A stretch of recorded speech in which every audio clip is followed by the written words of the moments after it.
गोविन्दं प्रपद्येऽहं दीनान्यजतारकम् वन्दे मुकुन्दमरविन्ददलायतार्क्यं कुन्देन्दुशङ्खपदनं शिशिरोपवेशम् इन्द्रादिदेववनवन्दितपादपीठम् वृन्दावनालयमहं वसुदेवसूनुम् नवजलधरवरणं चम्पकोद्भासिकरणं विकसितनलिनाशियं विस्फुरन् मन्दहास्यं कनकरुचिदुकूलं चारुबर्हावशूलं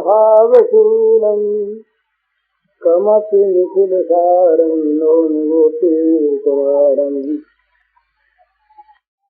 वंशीविभूषितकरान्नवनीराभात् पीताम्बराधरुणबिम्बफलाधरोष्ठात् पूर्णेन्दुसुन्दरमुखादरविन्दनेत्रात् कृष्णात् परं किमपि तत्त्वमहं न जाने ध्यानाध्यासवशीकृतेर्मनसा तन्निर्गुणं निष्क्रियम् ज्योतिकिञ्चनयोगिनो यदि परं पश्यन्ति ते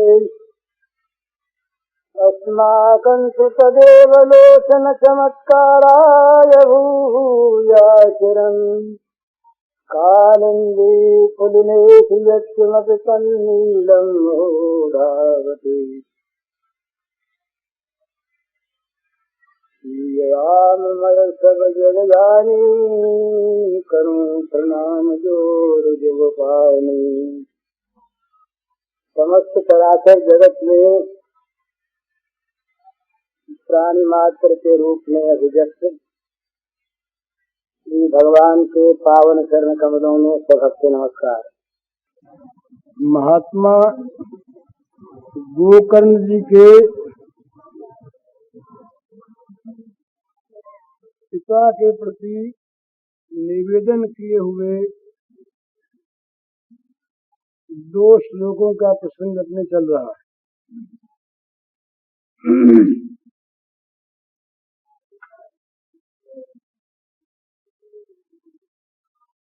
भगवान की प्राप्ति के विभिन्न मार्ग हैं और वो सभी मार्ग अधिकारी भेद से, रुचि भेद से ठीक है, पर कुछ ऐसे धर्म हैं, कुछ ऐसी चीजें हैं जो किसी भी मार्ग से जाए यात्री को अपने साथ रखनी पड़ती है।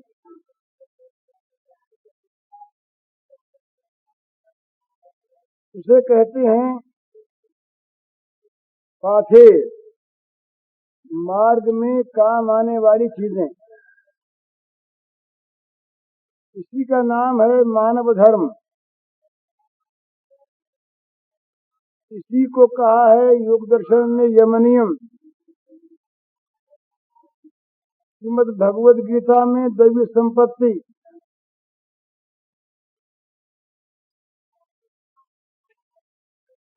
श्रीमद् भागवत के 7वें स्कंध में इन्हीं का वर्णन 30 धर्मों के रूप में है और इन्हीं को यहाँ पर 11 प्रकार के उपदेश के रूप में गोकर्ण जी महाराज ने कहा है। गेहे स्थिमांस रुद्रेभिमतिं त्यजत्वम्, गेहे स्थिमांस रुद्रेभिमतिं त्यजत्वम्, जाया सुतादिषु सदा ममतां विमुञ्च, पश्यानिशं जगदिदं क्षणभङ्गनिष्ठम्, वैराग्य राग रसिको भो भक्तिनिष्ठ। ये पहला श्लोक। इसमें 5 बातें कही। इस देह में, शरीर में, अस्थिमांस रुधिरमय शरीर में जो मैंपन है, ये शरीर मैं हूं, इस अभिमान को छोड़ दो।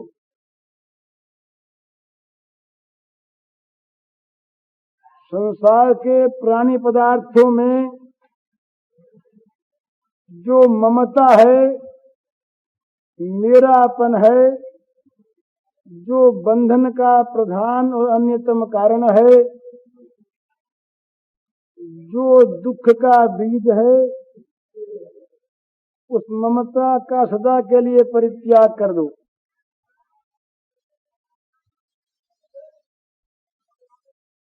और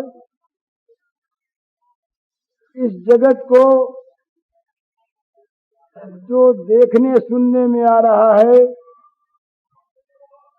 इसको निश्चय रूप से क्षणभंगुर देखो। प्रतिक्षण इसका नाश हो रहा है। वैराग्य के रंग में रंग जाओ, विराग रूपी राग के रसिक बन जाओ और भगवान की भक्ति को अपना स्वभाव बना लो। ये 5 बात इस श्लोक में आई। अगले श्लोक में कहते हैं, धर्मं भज सुसततम त्यज लोक धर्मान।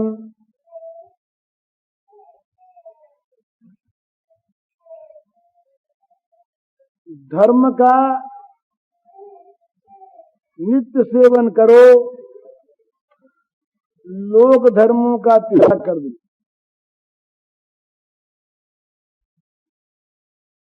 धर्म में एक वचन है, लोक धर्मान बहुवचन है। गीता के अंतिम उपदेश में भगवान ने जो कहा है वही यहाँ पर है। सर्वधर्मान परित्यज्य मामेकं शरणं व्रज अहं त्वा सर्वपापेभ्यो मोक्षयिष्यामि मा शुच। गीता के अंतिम उपदेश में भगवान ने जो कहा है वही यहाँ पर है। सर्वधर्मान परित्यज्य मामेकं शरणं व्रज अहं त्वा सर्वपापेभ्यो मोक्षयिष्यामि मा शुच।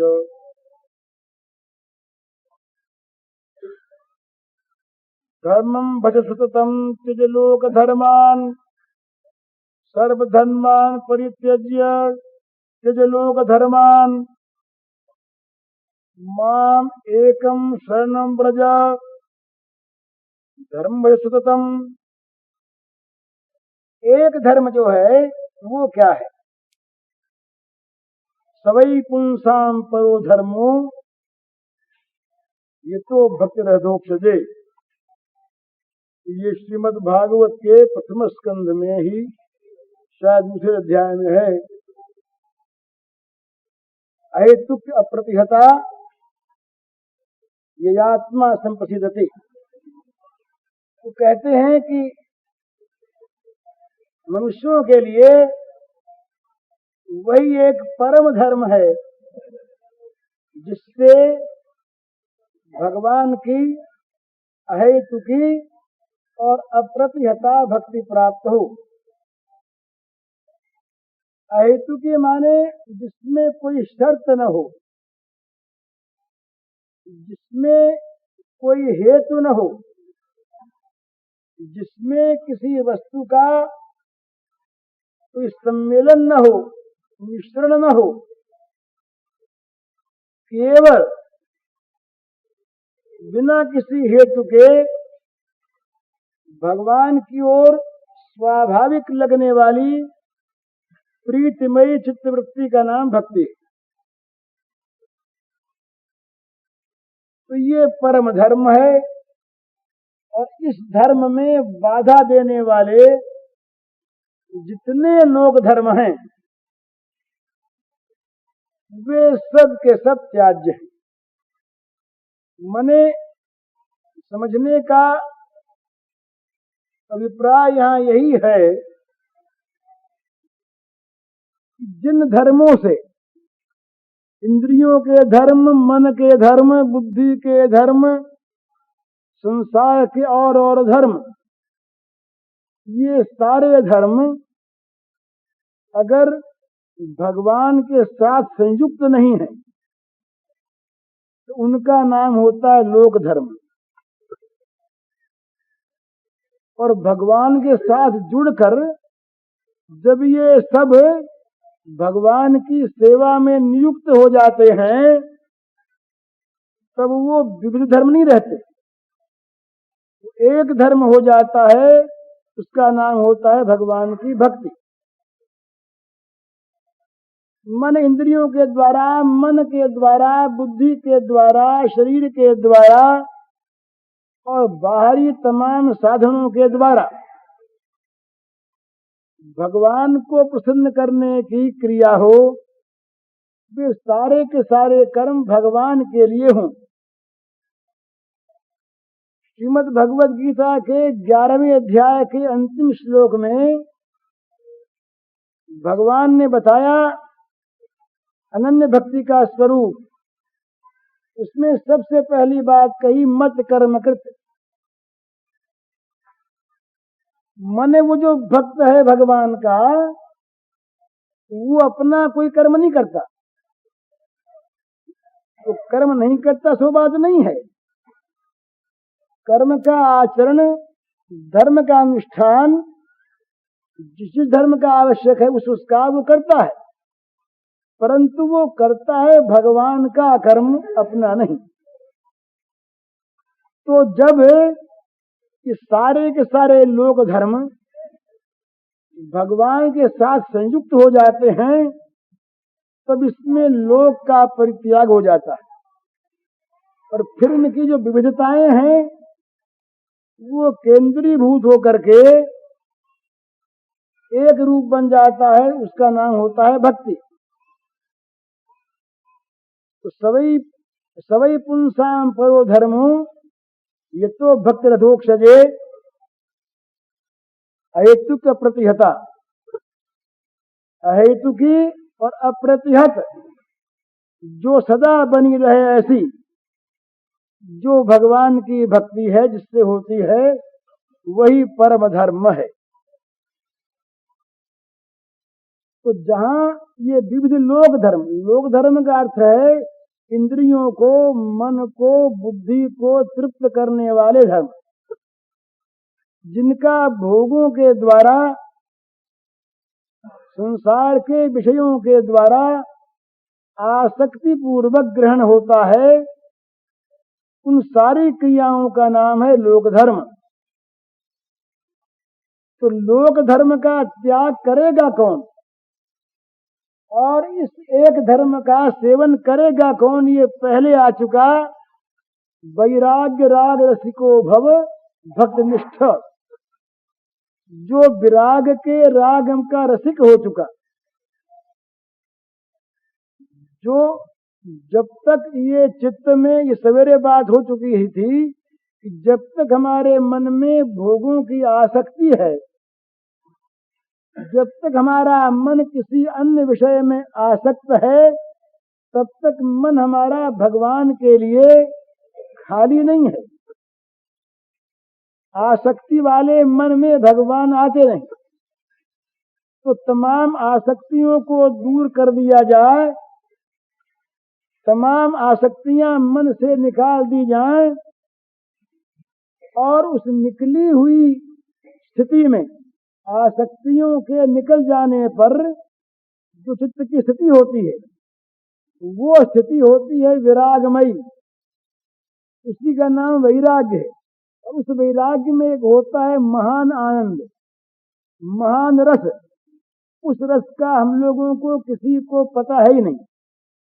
इसलिए पता नहीं है कि हम लोगों में कभी पूर्ण विराग, चित्त सर्वथा आसक्ति रहित किसी का हुआ हो, उसे भले अनुभव हो, पर आम तौर पर हम लोगों को उसका अनुभव नहीं है कि विराग में भी कोई रस होता है और वो रस कितना सुंदर मीठा होता है तो कितना मधुर होता है, कितना वो चित्त को हमेशा के लिए अपने अंदर डुबो देने वाला होता है, इसका हम लोगों को अनुभव नहीं।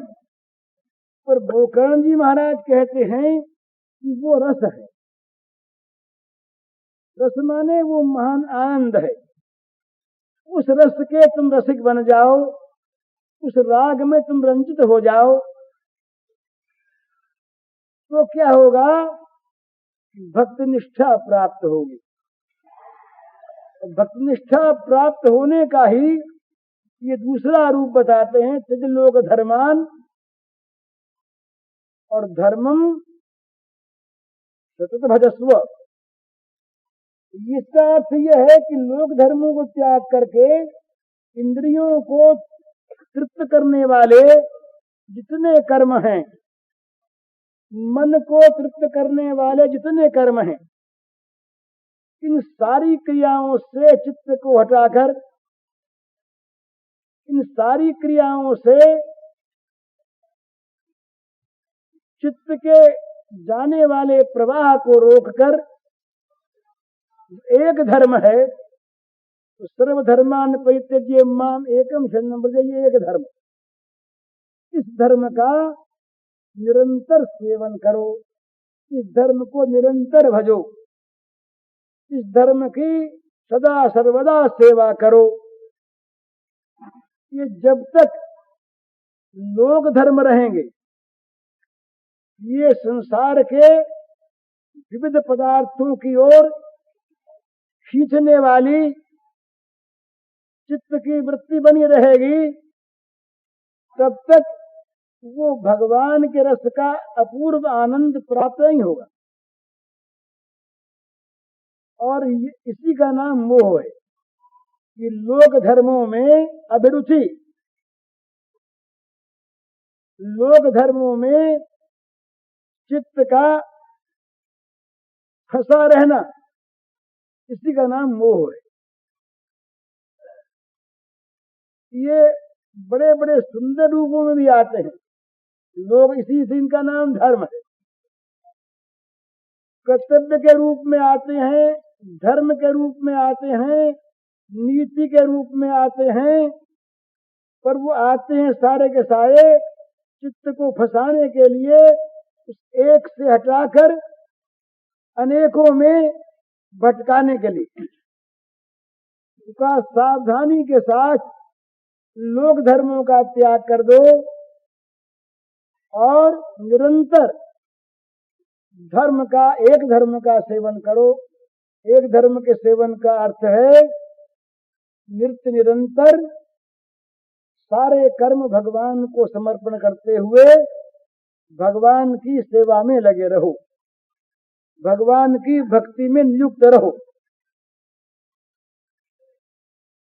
जो कर्म भगवान के लिए होते हैं, जिन कर्मों के द्वारा भगवान की पूजा होती है, जो कर्म भगवान को आप्यायित करने वाले होते हैं, वे कर्म कर्म नहीं रहते। उन कर्मों का नाम है भगवान की पूजा। स्वकर्मणा तमभ्यर्च सिद्धिम विन्दति मानव। कर्म जहां विषय की ओर दौड़ता है, वहां वो कर्म बंधन कारक है, और वही कर्म जब भगवान की पूजा में नियुक्त हो जाता है, तो वो बंधन को काट देने वाला होता है। तो भगवान के लिए होने वाला कर्म, कर्म करने के बाद भगवान के अर्पण किए जाने वाले कर्म, और भगवान के ही कर्म, इसमें नहीं बांधने वाले होते। थोड़ा इनमें अंतर है। हमने पहले कर्म किया और करके फिर हमने किसी के अर्पण कर दिया, धन कमाया और कमा के किसी को सौंप दिया, एक बात। दूसरी बात, हमने कमाया किसी के लिए, पर कमाया हमने कमाया किसी के लिए, हमारे वो कर्म समर्पित कर्म हैं। हम कर्म करते हैं पर करते हैं उसके लिए। और तीसरा स्टेज ये है कि जिसमें हमसे कोई कर्म कराता है, वो कर्म की प्रेरणा,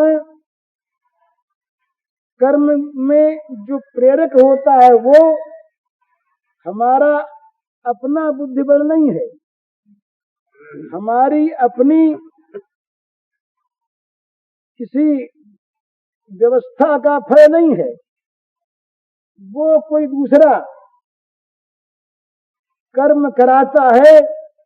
हम उसके यंत्र हैं, वो यंत्री है, हम यंत्र हैं। वो संचालक है, हम चलते हैं। वो सूत्रधार है, हम कठपुतली हैं। उसके हाथ में डोरा है, वो नचाता है। अपना कर्म कोई वहां नहीं रहता, दूसरे को अर्पण करने के लिए भी और अपने करने के लिए भी। तो ये होते हैं मत कर्म। तो ये जब भगवान के समर्पित हो जाता है भक्त संपूर्णतया, जब इस मन को भगवान पूर्णतया अपने अधिकार में ले लेते। सारे कर्मों का मूल है मन। ये हाथ पैर जो हैं, ये जबान है, ये और जो इंद्रियां हैं, ये तो स्थूल हैं, ये गौण हैं, ये उससे पीछे की चीज है। पहली चीज जो है वो है मन। तो मन भगवान को अर्पण करना, मन को भगवान का मानना, मन में भगवान को ले आना, मन को भगवान में भेज देना, ये कुछ कुछ अंतर से भगवान में मन लगाने के पर्याय हैं। परंतु एक स्थिति ऐसी होती है जिस स्थिति में मन को भेजने, मन को अर्पण करने, मन में भगवान को लाने, मन को भगवान में लगाने, इस प्रकार की क्रियाओं का करने वाला कोई अधिकारी नहीं होता। उस मन पर किसी का आधिपत्य हो जाता है, वो मन किसी दूसरे का बन जाता है। अपनी चीज रहती नहीं। जब रहे तो उसको कहीं भेजे, जब रहे तो उसमें किसी को बुला के रखे। जब वो चीज अपनी नहीं तो किसी को बुला के रखने का, किसी के पास उसे भेजने का उसे कोई अधिकार नहीं रहता। फिर तो वो वस्तु जो है किसी दूसरे की बन जाती है। तो ये जो दूसरे की वस्तु बन जाती है, ये इसी का नाम है प्रेम। इसी के लिए भगवान ने कहा है श्रीमद् भागवत में ता मन मनस्काः। ये मन मनस्काः का अर्थ ये है कि ये मन जो है, ये मन उनका रहता नहीं जो किसी में लगावे। मन उनका रहता नहीं कि उसमें किसी को ला के बैठावे। वो उनका मन इनका मन हो गया, अपना मन स्वतंत्र रहा नहीं। तो ये तो है भक्ति का परिणाम, जिसे प्रेम कहते हैं। इससे पहले ये साधना करनी पड़ती है, जिस साधना में लोक धर्मों का त्याग करके भगवान का आश्रय ग्रहण करना पड़ता है। ये भगवान के, एक भगवान के चरम और परम आश्रय को ही प्रपत्ति कहते हैं। इसी का नाम शरणागति है और इसी का नाम अपने को भगवान के प्रति समर्पित करने वाली भक्ति।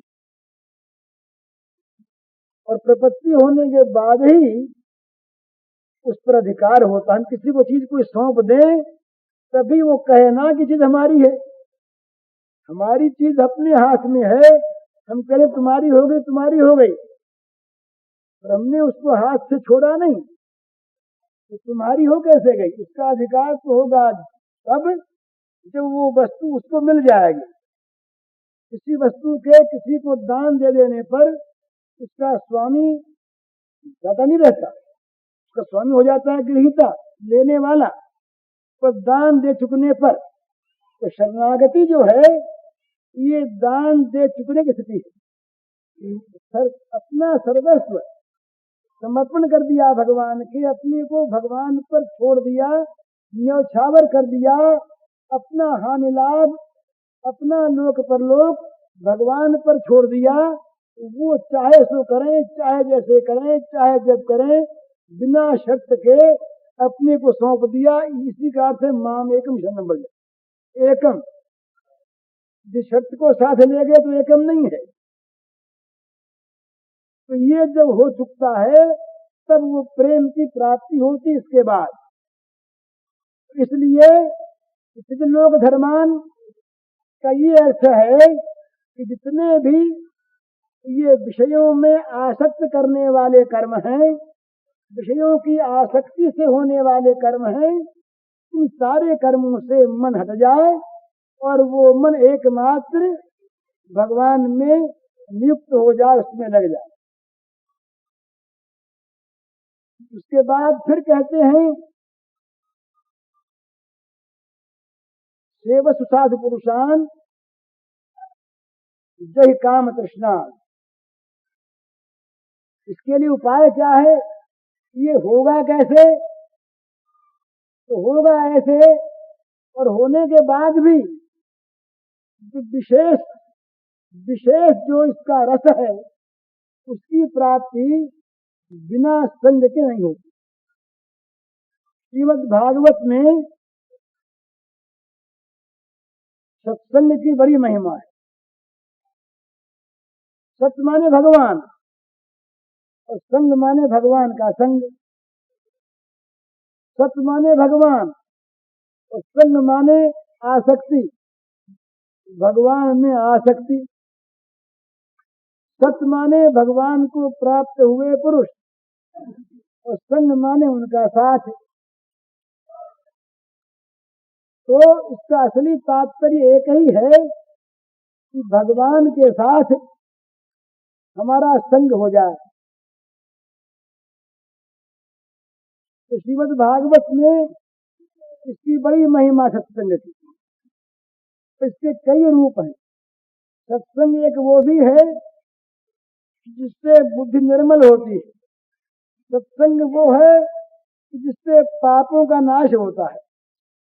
सत्संग वो भी है जिससे अंतःकरण की शुद्धि होकर मुक्ति की प्राप्ति होती है। सत्संग वो भी है कि जिससे ज्ञान का उदय होता है। सत्संग वो भी है जिससे शुभ कर्मों की प्रेरणा होती है और हम अच्छे कर्म करके स्वर्ग में जाते हैं। सत्संग वो भी है कि हम अच्छे कर्म करते हैं जिससे हमारे इस लोक में उन्नति होती है, अभ्युदय होता है। एक सत्संग बड़ा विलक्षण है और वो ऐसा है जिसके लव मात्र समय में होने वाले आनंद और लाभ के सामने यहाँ की तो बात ही क्या है, स्वर्ग राज्य की बात भी नहीं, अब पुनर्भव मोक्ष की भी तुलना नहीं होती। तुलयाम लवेनापि न स्वर्गम न पुनर्भवम भगवत संगस्य। ये सत्संग जो है ये भगवत संगियों का संग इस प्रकार का है जब मर्त्यानाम की मुकाशित है। इस मर्त्यलोक की तो कोई चीज ही नहीं है। ये न स्वर्गम न पुनर्भवम, स्वर्ग प्राप्त होता हो अखंड और अपुनर्भव, दूसरा जन्म न हो, इस प्रकार की मुक्ति प्राप्त होती हो, वो भी कि भगवत संगियों के लवमात्र के संग के साथ उनकी तुलना नहीं होती। तो ये इसमें क्या वस्तु है, इसमें खास चीज है तो भगवत संगियों का संग। सत्संग दो होते हैं, अनेक प्रकार मैंने अभी आपको बताए। मुख्य दो प्रकार उसके, एक होता है भगवान को जानने और बताने वालों का संग, उन्होंने मार्ग बताया। तो एक होता है भगवान में घुले मिले अंतरंग, उनके साथ रहने वाले, अंदर की बातों को जानने वाले संगियों का संग। बड़ा भेद है। गीता के 18वें अध्याय में जहाँ ज्ञान की परानिष्ठा का वर्णन है, उस ज्ञान की परानिष्ठा में पहले साधनों का वर्णन आया। साधन करते करते स्थिति क्या होती है, ब्रह्म भूयाय कल्पते, प्राप्ति की योग्यता मिलती है।